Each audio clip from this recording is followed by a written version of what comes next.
had to be high to continue to be the person that other people expected me to be. Methamphetamine abuse intravenously. I was also selling drugs from my house.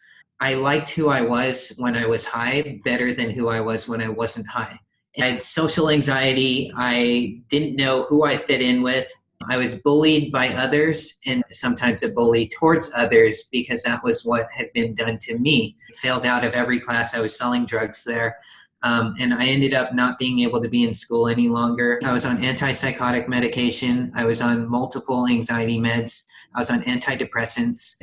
I didn't have a sense of self. And so I became the type of person that I wanted others to see me as, which then led me to a prison of not knowing who I was and having to maintain an image of someone that I wasn't. I'd heard the gospel, but it was powerless to me, and I didn't have any type of relationship with Jesus. The path that I took in drugs led to me being around a lot of the wrong people. I had owed a drug dealer money, and at that point they ended up breaking into my parents' house, and I was jumped in my room in my house, in my parents' house. They couldn't handle me, so who could if my parents couldn't?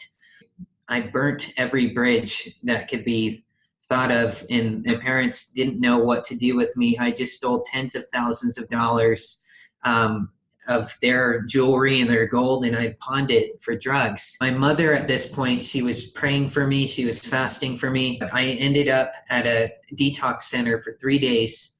And on the third day, I left this detox center intending to get high again. I was invited to this church in downtown Phoenix.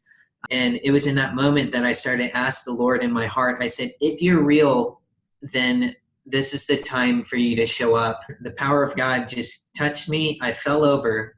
No one caught me. I hit the ground. And that was the first time that I felt the real love of a father. It was in that moment on the ground that the Lord started to just show me, Ryan, I'm not condemning you. Ryan, I love you.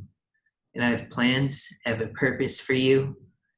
I said, I know you're real, and I'm a horrible person. I'm sorry that I've hurt my family, I've hurt my friends, and I don't like who I am.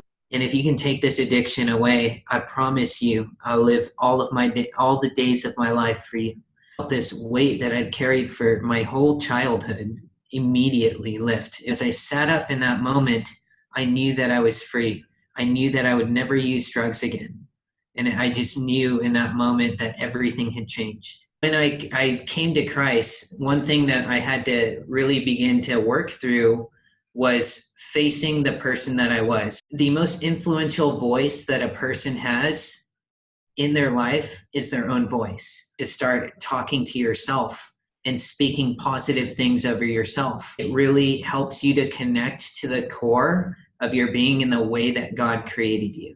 In that moment, accepting Christ, he wiped away every single thing and the effect of my whole lifestyle. He who the Son sets free is free indeed.